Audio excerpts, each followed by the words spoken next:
안녕하세요. 반갑습니다. 주식의 품격 심종섭 대표입니다. 오늘은 여러분들과 협동로봇 그 다음에 뉴로메카 관련해서 이야기를 해보도록 하겠습니다. 자, 협동로봇의 대표적인 주자가 누구죠? 맞습니다. 두산로보틱스죠. 여러분들 잘 아실 거예요. 두산로보틱스 잘 아실 거라 생각하고 정말 여기서 중요한 부분을 여러분들께 한마디 하고 넘어가겠습니다. 제가 두산로보틱스 말씀드릴 때 여러분들에게 뭐라고 말씀드렸습니까? 5만원대 아래에서는 계속적으로 분할 매수 해가라고 말씀드렸죠. 이때가 언제죠? 11월 17일 날 했습니다. 11월 17일 날 아직도 기억합니다. 이때는 5만원대 아래에서는 무조건적으로 매수를 하세요. 왜냐하면 10월 말부터 지금 움직임이 완전히 달라지는 그런 움직임을 보였거든요. 이게 일봉상에서는 볼 수 없는 그런 흐름을 좀 보였습니다. 왜? 60분봉상에서 어떤 식으로 장대 양봉을 뽑아내고 거래량들 계속적으로 늘리는 모습을 보였거든요. 자, 그렇기 때문에 이때부터는 어느 정도 좀 관심을 가졌으면 좋겠다 하고 말씀드린 후에 방송에 나가서 여러분들에게 말씀드린 때가 11월 17일 날이었습니다. 조금 간격은 있죠. 왜냐하면 이때 조금 박스권에서 좀 흐르는 그런 모습을 좀 보였습니다. 그렇기 때문에 이 박스권을 지나고 난 후에 다시 한번 상승하는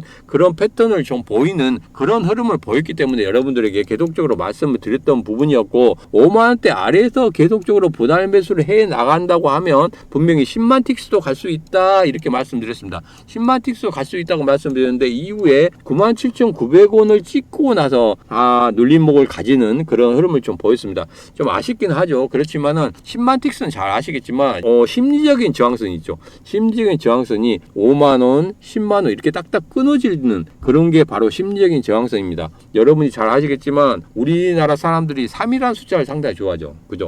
3이라는 숫자를 상당히 좋아하고 딱딱 끊어지는 숫자를 좋아합니다. 그러기 때문에 이 3이라는 숫자가 한 번 더 우리가 저항선을 돌파하기 위해서 한 번 두드리고 두 번 두드리고 세 번째는 돌파하는 그런 모습을 보이거든요. 이렇게 해서 3, 3번이라는 말이 나오죠. 우리 주식시장도 마찬가지입니다. 이 3, 3번이라는 말이 계속적으로 나오고 있는데 이렇게 3번 정도 두드렸는데 돌파를 못했다. 그러면 그냥 무너지는 거고, 세 번째 돌파하는 그런 모습을 보였다. 그럼 이후에 추가적인 상승을 계속적으로 보일 수 있는, 우상향하는 모습을 계속적으로 보일 수 있는 그런 흐름을 가질 수가 있다 이렇게 말씀드립니다. 그리고 우리나라 사람들이 가장 좋아하는 건 뭡니까? 5만 10만, 15만, 20만 딱 떨어진 숫자 좋아하죠. 여러분들도 그러시죠. 딱 떨어진 숫자 좋아하지 않습니까? 자, 그렇기 때문에 여기에서는 심리적인 저항선으로 작용할 수밖에 없는 그런 구간이다. 그래서 10만까지는 오지 않았지만 계속적으로 52주 신고가를 계속적으로 만들어내는 그런 흐름을 가졌을 때 우리들은 두려워하게 된다는 거죠. 여러분들 마찬가지죠. 여러분들이 어떻게 생각하십니까? 우리가 이렇게 정고점이 있었을 때는 우리가 이 정고점을 보고 가잖아요. 정고점을 보고 가기 때문에 이 정고점까지 가면 내가 여기에서는 어느 정도 물량을 조절을 좀 해야 되겠다 이렇게 생각을 하는데, 우리 같은 경우에는 이렇게 신고가를 돌파하는 그런 모습을 보이면 이때부터 불안해지는 거죠. 여러분도 불안해지지 않겠습니까? 저도 불안한데 어디까지 갈지 모르기 때문에 그게 불안한 거죠. 자, 그렇지만 이제는 97,900원이라는 정고점을 만든 다음에 다시 한번 조정을 주는 이런 박스권을 만드는 흐름을 가졌을 때, 자, 이제는 뭡니까? 97,900원이 하나의 목표가가 되는 거죠. 하나의 목표가가 되기 때문에 이 단기 박스권을 돌파한 후에는 분명히 97,900원을 넘어서서 이제는 심리적인 저항선이 10만원까지도 한번 도전해 볼 만한 그런 구간이다 이렇게 말씀드립니다. 자, 그래서 두산로보틱스를 왜 여기에서 언급하고 가느냐, 이게 가장 중요한 포인트인데, 자, 여기서는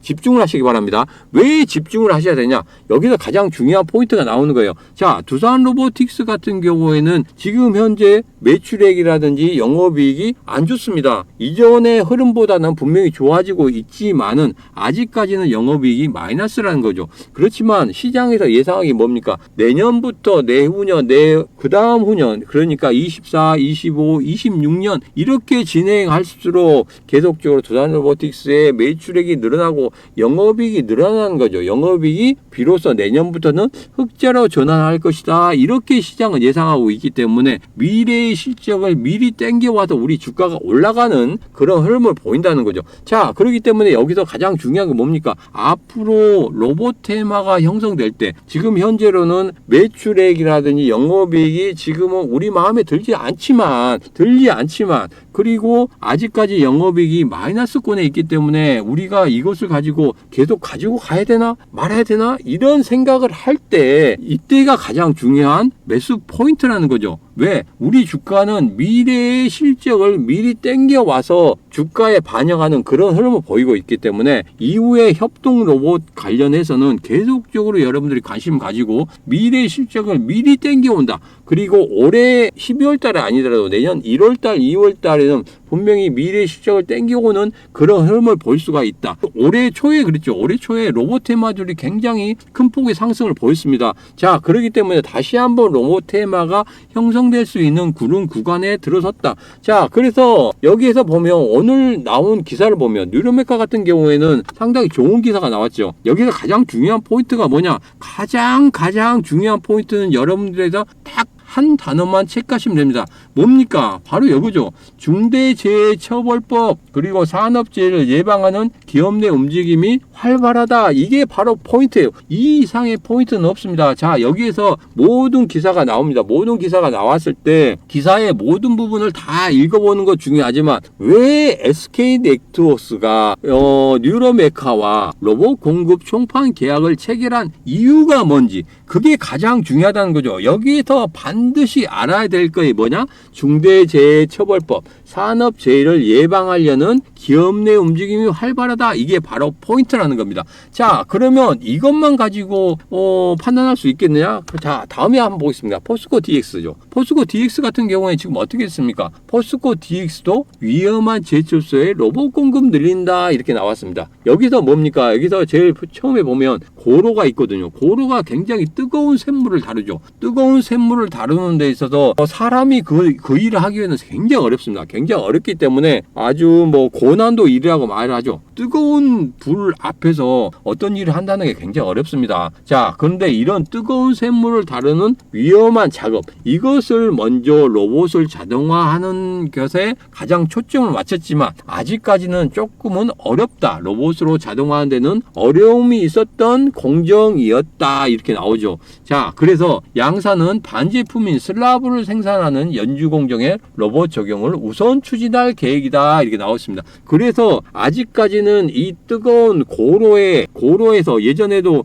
제 기억으로는 여기에서 많이 어떤 재해가 있었던 걸로 기억을 합니다. 신문 기사에도 몇 번 나왔었죠. 그래서 고로가 그만큼 뜨겁고 거기에서 또 발생하는 우리 산업재해가 좀 많기 때문에 이런 부분을 먼저 하려고 했습니다만은 그것이 로봇으로 자동화하기에는 상당히 좀 힘든 그런 부분이 있기 때문에 이제는 그것을 먼저 하기 전에 다른 부분을 슬라브를 생산하는 연주 공정에 먼저 투입을 하고 난 후에 추가적으로 고로 쪽에 투입을 하겠다. 자, 여기에서도 가장 중요한 건 뭡니까?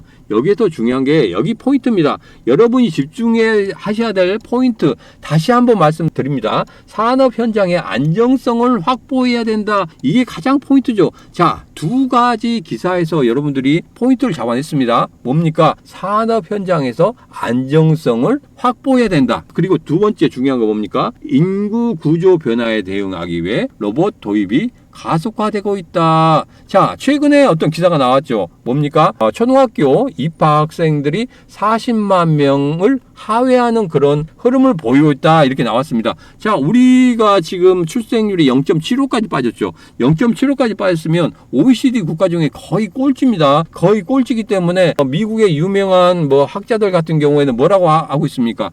우리 대한민국이 정말 위험하다. 이렇게 이야기를 했죠. 위험하다. 왜? 인구가 계속적으로 늘어나는 게 아니라 계속적으로 줄어들고 있지 않습니까? 신생아가 계속적으로 태어나고 어떤 식으로든지 인구가 어느 정도는 충족이 돼야 되는 그런 부분인데 일도 못 채우고 있어요. 일도. 0.75입니다. 0.75. 그렇기 때문에 이것을 어떻게든지 산업 현장에서는 앞으로 대비를 해야 되는 그런 부분이 있습니다. 자, 그래서 가장 중요한 포인트 두 가지 말씀드립니다. 산업 현장의 안정성을 확보해야 된다는 게 먼저 1번 포인트. 그 다음에 인구 구조 변화. 계속적으로 인구가 줄어들고 있기 때문에 그만큼 일을 할 수 있는 인력들이 줄어들고 있다. 그리고 지금 같은 경우에는 힘든 일을 하지 않으려고 해요. 힘든 일을 하지 않으려고 하기 때문에 계속적으로 보면은 이런 일에 대해서는 분명히 로봇이 들어가야 되는 그런 부분이다. 사람들이 충족을 할 수 없다고 하면 거기에는 반드시 로봇이 투입돼야 되겠죠. 자, 그러면 앞으로 뉴레메카 같은 경우에는 과연 어떤 식으로 흘릴 건지 그런 부분이 상당히 중요합니다.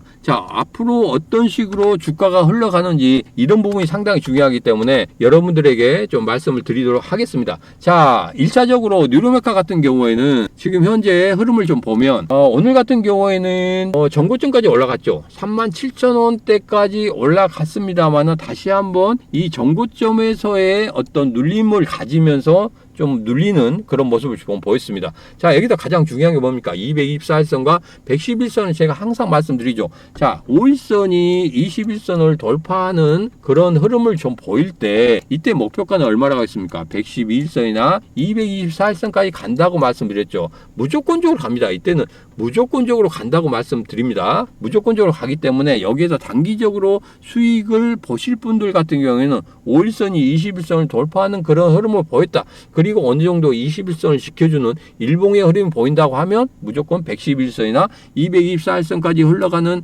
그런 모습을 볼 수 있을 것이다. 이렇게 말씀드렸습니다. 자, 오늘 같은 경우에도 분명히 여기에서 5일선, 21선을 돌파하는 그런 흐름을 보였죠. 이후에 111선을 어느 정도는 111선까지 가는 그런 모습을 보이고 있죠. 111선까지 가는 모습을 보이고 있고 1차적으로 목표가는 다 달성했습니다. 그러나 224일선 가야 되죠. 근데 224에서 어디 있습니까? 밑에 있습니다.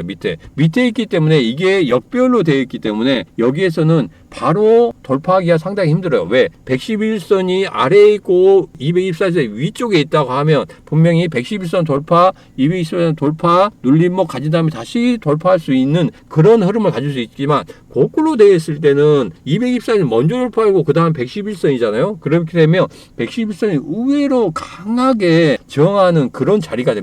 그런 자리가 되기 때문에 지금 같은 경우에는 어떻게 됐습니까? 지금 같은 경우에는 111선이 아래쪽에 있죠. 224선이 밑에 있고 111선이 위쪽에 있습니다. 111선이 위쪽에 있기 때문에 가장 강한 저항선이 될 수밖에 없어요. 자, 그래서 지금 현재는 37,500원이라는 전고점에서의 어떤 눌림목을 가지고 있지만 다시 한번 보면은 111선까지 내려오는 그런 모습을 볼 수 있습니다. 그래서 우선은 111선 34,000원을 돌파한 후에 34,000원을 지지해주는 그런 흐름을 보인다고 하면 이전에 37,000원이었던 전고점을 돌파하고 1차 목표가인 42,800원, 그 다음에 46,950원까지도 갈 수 있는 그런 자리다. 이렇게 말씀드립니다. 그래서 먼저 선제 조건이 뭡니까? 34,000원이라는 111선을 돌파 후에 지지하는 흐름을 하루나 이틀 정도 보여준다고 하면 분명히 다시 한번 42,000원이나 46,950원 전고점까지도 갈 수 있는 그런 흐름을 보일 수 있다. 이렇게 생각하시고 여러분께서 접근하시면 되겠다. 자, 뉴로메카도 마찬가지입니다. 지금 현재 앞서서 두산 로보틱스 말씀드릴 때와 똑같이 미래의 실적을 가지고 오는 거예요. 앞으로는 앞서서 봤지만 기사에서 봤지만 산업재해라든지 그 다음에 인구 구조의 변화로 인해서 분명히 산업 분해, 산업 현장의 어떤 흐름들이 전체적으로 바뀌게 될 겁니다. 그러면은 거기에서는 우리가 체감할 수 없지만 우리는 서비스 로봇에 대해서만 체감할 수 있지만 분명히 산업 현장에서는 협동 로봇이 가장 중요한 포인트로 접근할 수밖에 없다. 그래서 뉴로메카가 앞으로는 추가적인 상승을 할 수밖에 없는 그런 구간에 있는 것이고, 그리고 미래의 실적을 미리 땡겨오는 주가의 흐름을 예상했을 때 분명히 다시 한번 34,000원 111선 돌파한 후에 전고점 돌파하고 다시 한번 42,800원 46,950원 1차 목표가 42,800원 2차 목표가 46,950원까지 흘러갈 수 있는 그런 위치에 있다. 그래서 여기에서는 계속적으로 뉴로메카는 관심을 가지시고 111선에서 어떤 눌림목을 가질 때는 분명히 여기에서는 분할 매수로 들어가면 충분히 수익을 만들 수 있는 그런 구간이다. 이렇게 말씀드리면서 뉴로메카 마치도록 하겠습니다.